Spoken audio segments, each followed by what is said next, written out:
Namo Myoho Renge Kyo. Hi, everyone. Okay, so opening of the eyes. We're in this Go Show. We're well into it now. We're on the latter half of it. It is one of Nichiren's most important works.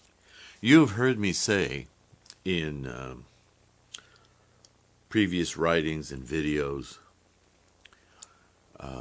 I've discussed the politics of Buddhism. Let me rephrase that. It's not the politics of Buddhism. It's the politics of organizations and groups using Buddhism to advantage their position in society, in government. This goes on today, and it's not just in Buddhism. It's in everything. Politics are with us, even in our homes. But I bring this up now because this is one of those opportunities I can take to check myself, in that I want you to hear what I'm about to read in the way that I've reread it dozens of times. Nichiren directly points to the politics of the day and how it affects the groupthink, I know we use the word sectarian, but I'm afraid that word becomes somewhat fetishized and we don't really understand what it means. What you have is different groups of people who are studying a lot of the same texts, but there's a lot of ways you can go. If you have an entire set of encyclopedias, you can look at it as a compendium of knowledge, yes? And a compendium of knowledge that you and everyone else has access to, where you can all dip into that pool of knowledge, of facts and study, and you could all benefit from it and move in the direction of more knowledgeable people. But you can also use that entire set of encyclopedias to justify yourself and your particular study group as being superior to other people, other groups who are studying the same thing.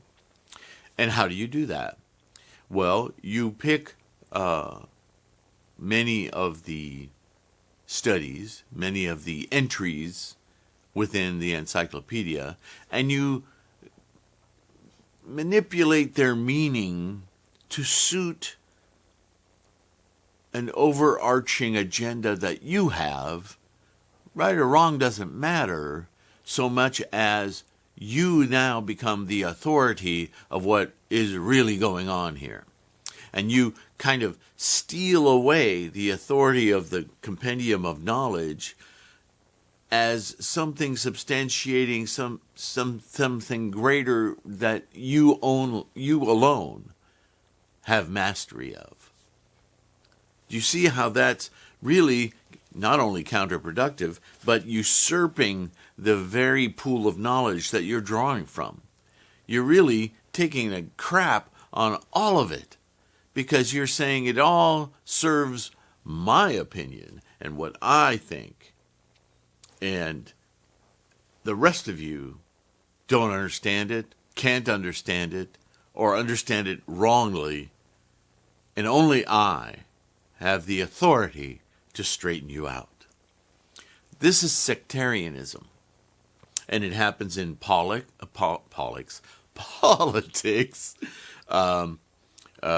in this country, in every country. Right, left, middle, conservative, liberal, middle of the road, corporatist, plutocratist, oligarch. All of them are dealing with the same human beings and the same modes of economy. that's a very broad statement. By modes of economy, I simply mean the modes of exchange amongst people, and the economy is a huge tool of manipulation of that pool of people and productivity according to a certain agenda and belief system that the politic argues for. There's an advantage, a power advantage, a financial advantage, a knowledge advantage, whatever it is, that is trying to that is trying to be contained within a few, so that the remainder can be made serfs, enslaved by it. Right? This is why I often rail against organizations, because it's the nature of organizations to support the organization. The members are tertiary, if that, thought. It's the organization. How do you grow the organization? How do you control more of whatever there is available for the organization? Organization. And oh yeah, we need these people in order to give the organization power. Let's give them something. Let's give them something to cheer about, to argue about, whatever. Let's occupy them so that they remain in our service while we cull our wealth of whatever it is, knowledge, finances, minerals, whatever. This is the nature of man. This is samsara. This is greed. This is avarice. Right? Hunger. The world of hunger. Insatiable hunger. Right? And how do we treat others when we're in the world of hunger? Through the world of animality. It's kill or be killed. And so the people who are victimized by that, who choose to be victimized by it, are in the world of hell. They're in tremendous anxiety and stress. And they'll bounce around in the world of hell because, remember, the worlds have the other 9 worlds intertwined in them. They're codependent worlds. So they have moments of bliss while they're in hell. Right? Or in their bliss, they reach a deep depression. Hell. We bounce around constantly, right? But we have these home bases, these gravitational pulls towards certain worlds or combinations of them. So all of that is to say that as I dive back into the opening of the eyes here, I want you to listen carefully to what Nichiren is critiquing. Because what he's critiquing is the politic of the day and the way that these other groups, these other segments, the Nembutsu, the Zen, the other schools, if you will, of Buddhism, vilify and point fingers at one another to achieve prominence with the shogunate, the power, the people who have the power to exterminate them, and the power of money. Because if they ingratiate themselves with the right people in the shogunate government, then the shogunate will send monies from the serfs to those people to build great temples, to feed themselves extravagantly, to build their communities around the temples, all these homes, if you will, these substations of the main temple. So it's important for them, if they want to have a good life, good living, not good life, but a good living, and be empowered to propagate their version of events, then they have to show that their version is superior to the others. And you're dealing with a shogunate. A shogunate is a samurai rule. And samurais know better, good, better, best. Who's most likely to survive? The best. So they have a hierarchical view of everything. So if you come to them and say, my Buddhism is better than his Buddhism, oh, well, then your Buddhism is the one I need to support. Why waste my time on inferior Buddhism? Right? This is the way it was in Japan. And this is what Nichiren is writing about. Right? The same thing as populist elections throughout the world. They're rigged. They're the propaganda that we hear all the time. The way the propaganda is controlled by certain people who put other people in control to say that this is the guy. There's no merit in any of it. It's all positioning and propaganda. The same thing's going on here. This is samsara.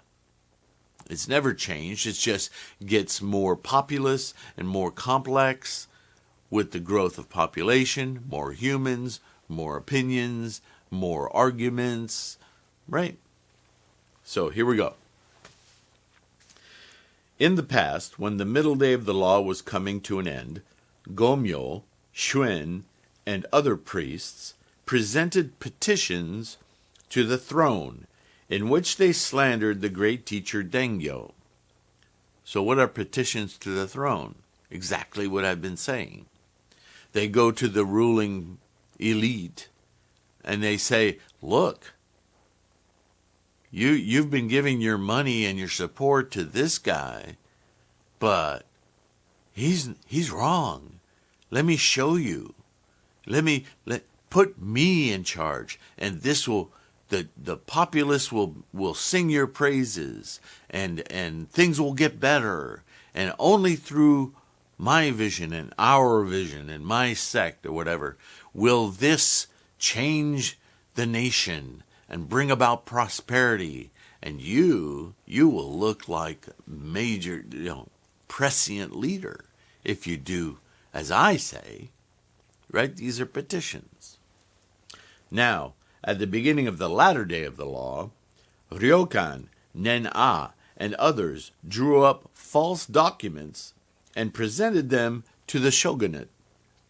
Are they not to be counted among the third group of enemies of the Lotus Sutra? Do you see the point he's making here? They're enemies, as I said in the last video, they're enemies because they're not working with the encyclopedia and letting knowledge flourish, right? The encyclopedia of Buddhist sutras and commentaries. They're manipulating passages of it for their own ends. So in doing so, they're vilifying and negating the benefits of the entire scholarship. Okay? Nowadays, the teachers of the Nembutsu address the rulers, high ministers, Brahmins, and householders who support the Tendai school, saying, quote, the principles of the Lotus Sutra are very profound, but our understanding is slight. Wait, this is an old form of argumentation, isn't it? Oh, you look, don't get me wrong, you're really good at all this, but us plain people, you're so lofty and far ahead. The populace can't gain enlightenment from what you're teaching. It's just too complex, too crazy. Now pay attention to this, because in the next paragraph, I'm going to totally flip that on its head, and they'll use the argument that way. So here they're saying the people of the Tendai school the Lotus Sutra specifically is far too lofty. It's over our heads. The doctrine it teaches is extremely deep. Our capabilities are extremely shallow. What a humble thing. Just as the Great Concentration and Insight says, they, quote, object that it pertains to the lofty realms of the sages, something far beyond the capacity of one's own wisdom to comprehend, end quote. So Tendai saw this in 700 years earlier. So don't let this confuse you, because you will read in the Lotus Sutra and in other sutras that in the Lotus Sutra, that this knowledge, this teaching, this Dharma of the Lotus Sutra can only be understood amongst Buddhas. So that's the statement they're seizing on. See, this is lofty. We can't do that.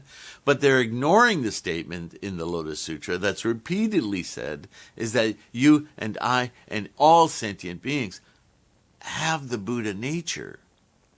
It's built in. And so that statement that this can only be understood amongst Buddhas is really talking once again about the danger of being attached to language and words. Use these to get to the meaning. When you get to the meaning, awakening Buddha mind, you will be able to converse with other similar beings, students of Buddhism who understand the meaning, will both look at each other and go, we get it, aha.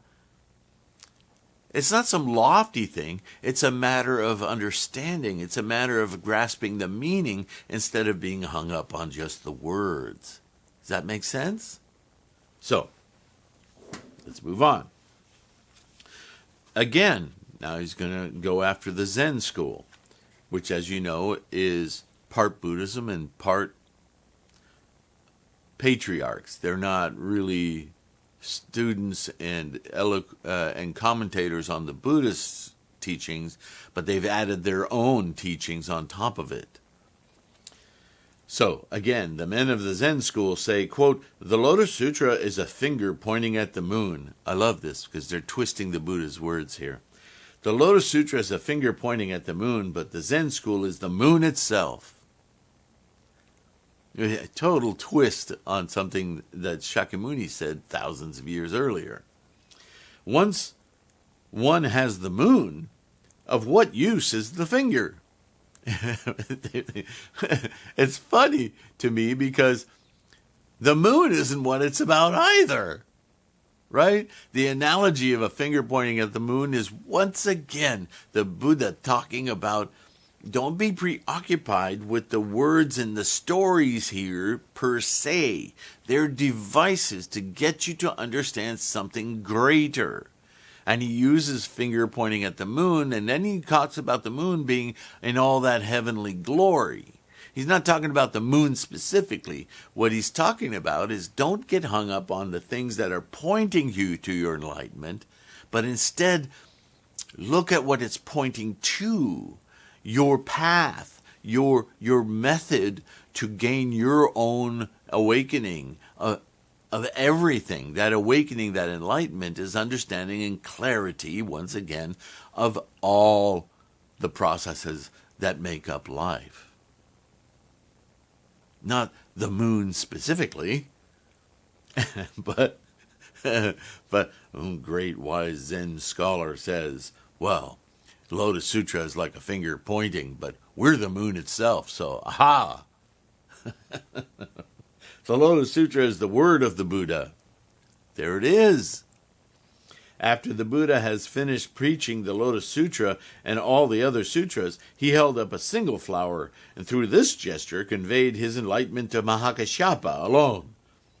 As a token of this, like enlightenment, once again, is something you put in your hand and you hand to somebody. No, that's not how enlightenment works. Enlightenment is here for everyone and everything. It's just a matter of perception. But here Zen is hung up on the ritual, the words of Buddha, and then the handing over of this enlightenment to a specific person.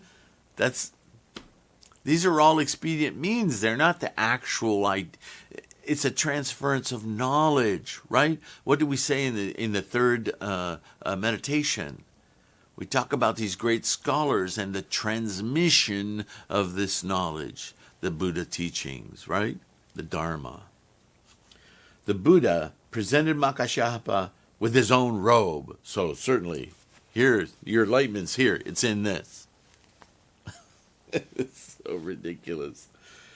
Which, together with the Enlightenment, has been handed down through the 28 patriarchs of India and so on through the 6 patriarchs of China, meaning the Zen patriarchs.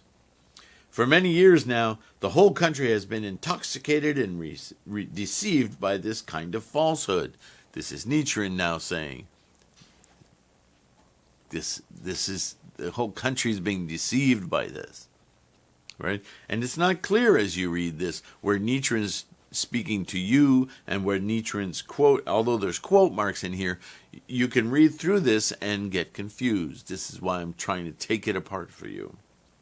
Again, the eminent priests of the Tendai and True Word schools, though nominally representatives of their respective schools, are in fact quite ignorant of their teachings. In the depths of their greed, out of fear of the courtiers and warriors, they compromise with the assertions of the Nembutsu and Zen followers and sing their praises. They're practicing Buddhism. Long ago, many treasures Buddha and the various Buddhas who were emanations of Shakyamuni acknowledged their allegiance to the Lotus Sutra, saying that they would, quote, make certain that the law will long endure, end quote. But now, the eminent leaders of the Tendai school acknowledge, and remember, this is the Tendai school in Japan in Nichiren's day, not at its onset with Tendai. This isn't the same Tendai school. This is hundreds of years. Sorry about that. I got cut off. Got caught in my own rant. Okay, so as I was saying, acknowledge that the assertion that the doctrines of the Lotus Sutra are very profound, but that human understanding is slight, which goes totally against what is exactly in the Lotus Sutra, is that human understanding is not slight. Human understanding simply needs to develop to understand its own enlightenment. The enlightenment is there awaiting your awakening. It's not something that you have to climb a ladder up to get out of a bowl and nobody can hand it to you. It's yours. It's yours. You just need to get your misperceptions out of the way. And all these people are doing is lumping more misperceptions in your way. This is why they're the enemies of Shakyamuni Buddha, because they're creating huge obstacles, worse obstacles than believing in some, spaghetti monster god or whatever.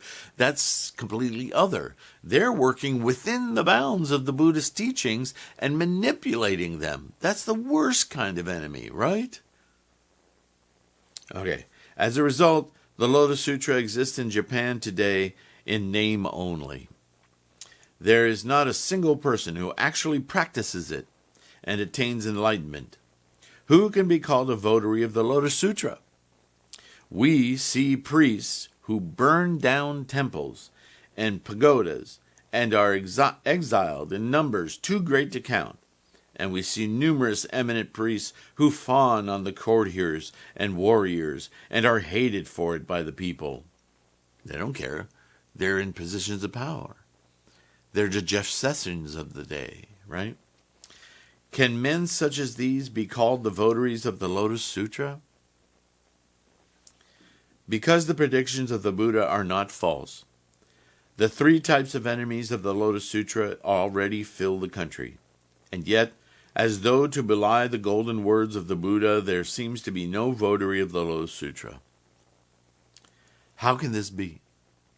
How can this be? But let us consider, who is it who is cursed and spoken ill of by the populace? Who is the priest who is attacked with swords and staves? Who is the priest who, because of the Lotus Sutra, is accused in petitions submitted to the courtiers and warriors? Who is the priest who is again and again banished, as the Lotus Sutra predicted?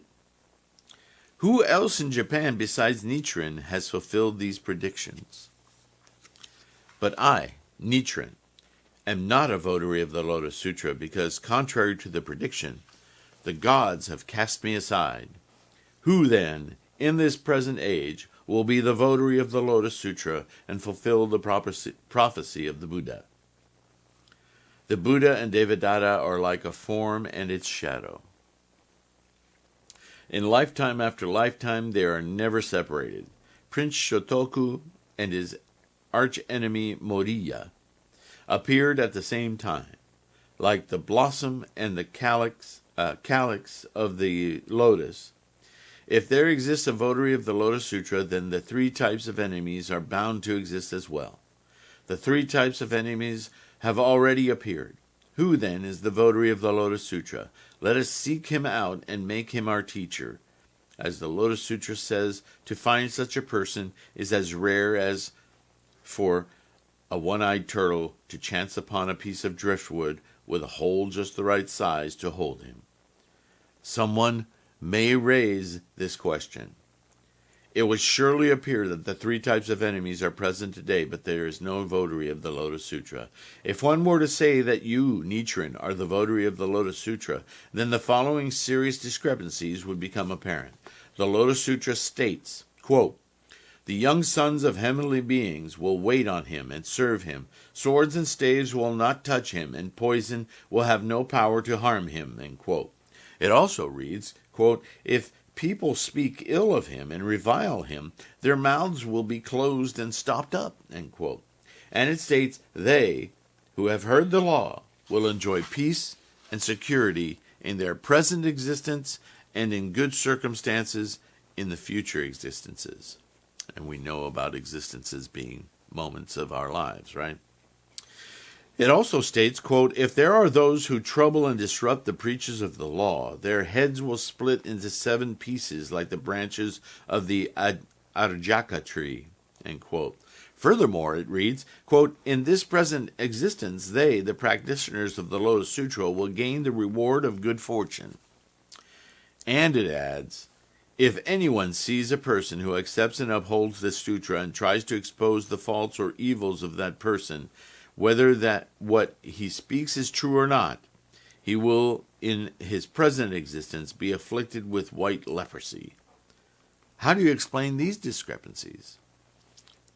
Answer. So now he shifts the dialogue into his favorite question and answer. Okay?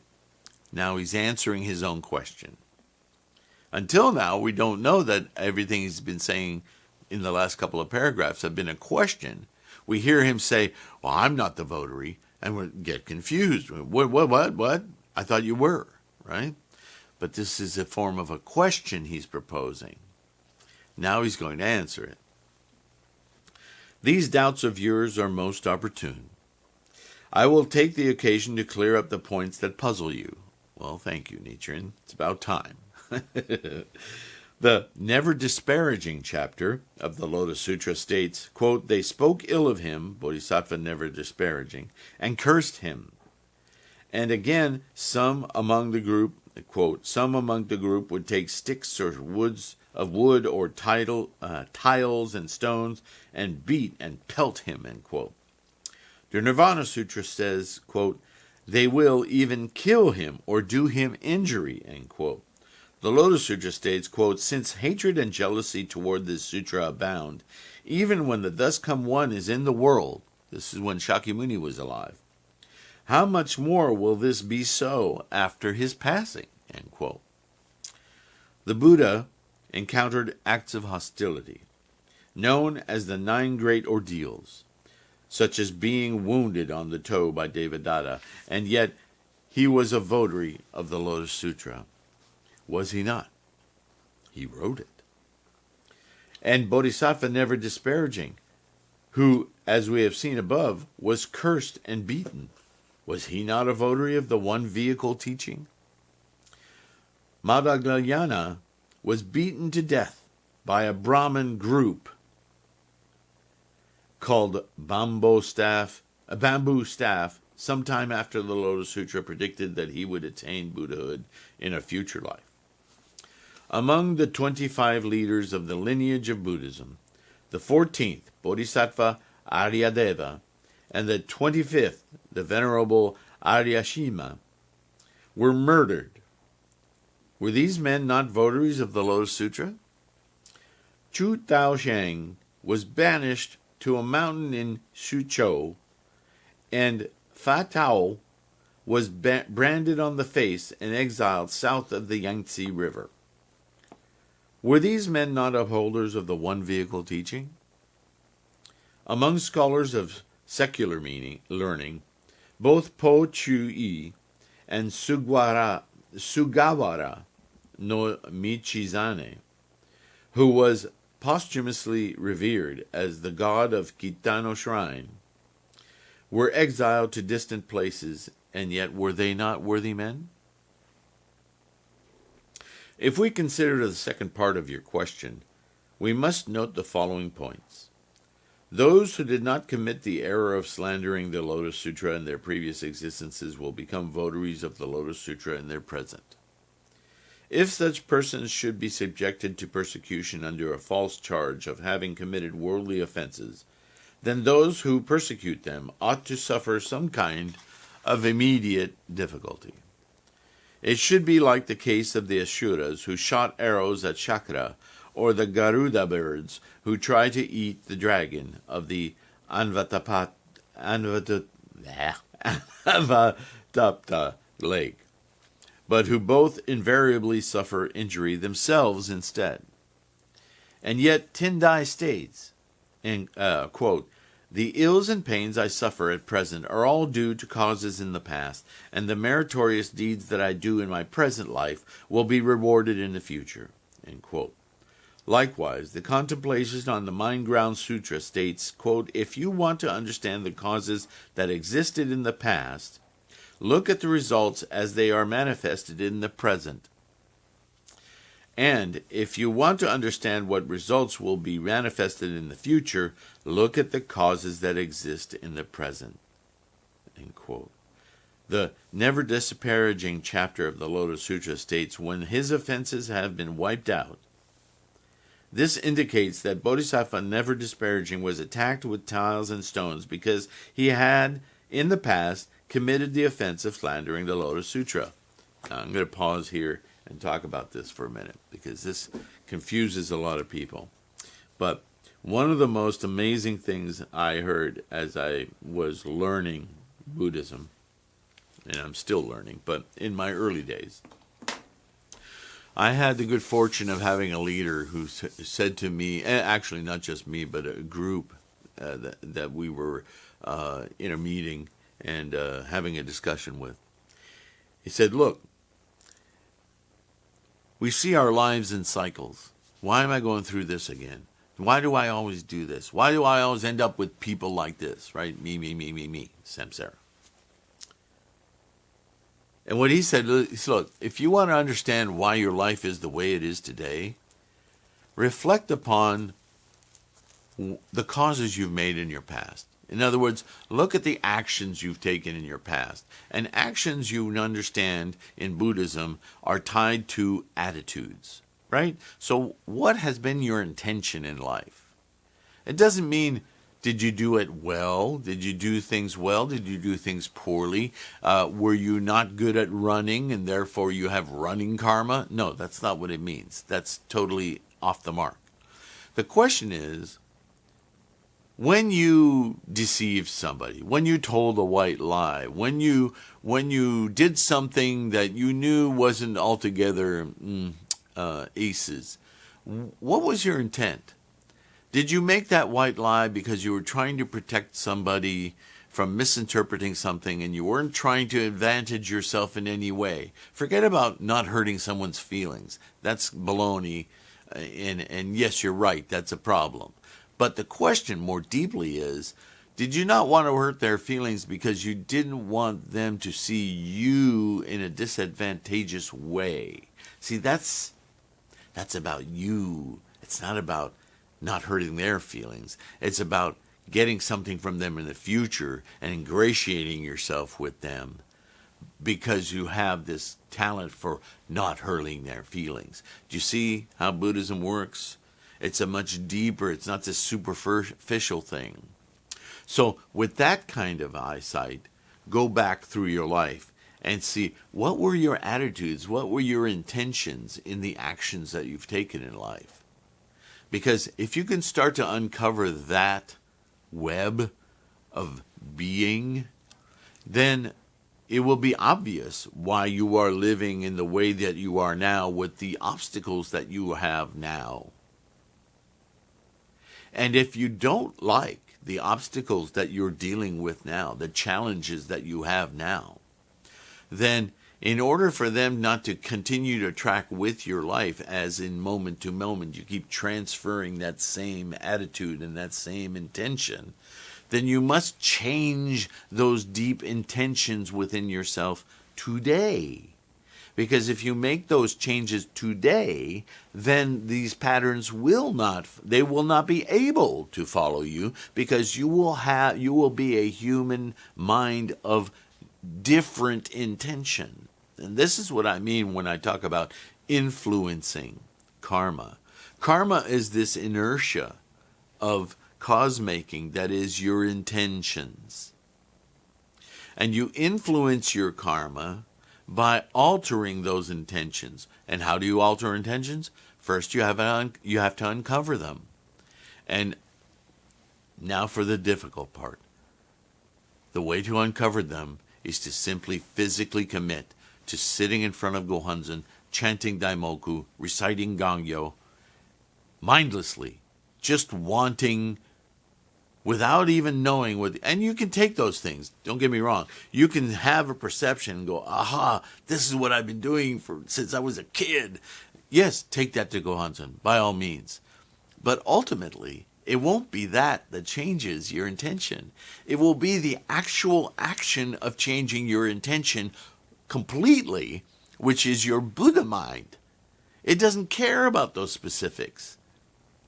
It just buoys your mind and your activity and your intention, like all of those attentions are planted on the earth with gravity. But when you chant with resolute mind to your Gohonzon and chant Daimoku, it's like lifting you up into the clouds.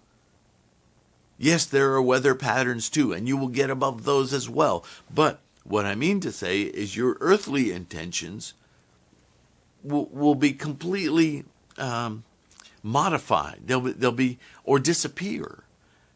Your intentions now, from this point forward, as you chant, will include this Buddha mind that you've tapped into, and therefore color and influence your natural tendencies, your karma, from previous causes, and it will disassemble them, change them, get rid of them altogether, even without you actually focusing on or even knowing what those actual things are, those tendencies are. You will alter them.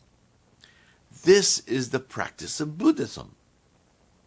This is the teaching of the Lotus Sutra, that using this method, you will eventually, every cell in your body, every thought and action in your persona, your human existence, will be filtered through Namo Myoho Renge Kyo. And Myoho Renge Kyo, like the cells that are replenished in our body every day, and there are several reports, as I don't know when this is early 20th century, science discovered or made the statement that every cell in your body is renewed by the end of around 7 years. There's not a single cell in your body that existed prior.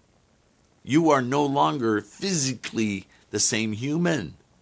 Everything has been replaced. This is the process of living moment to moment, right? So if every new cell is processed through this Myoho Renge Kyo, this Buddha mind of cleansing and clarity, then your physical body itself is moving in a brilliant intention of enlightenment and awakening. The more you can influence it, the quicker you get there.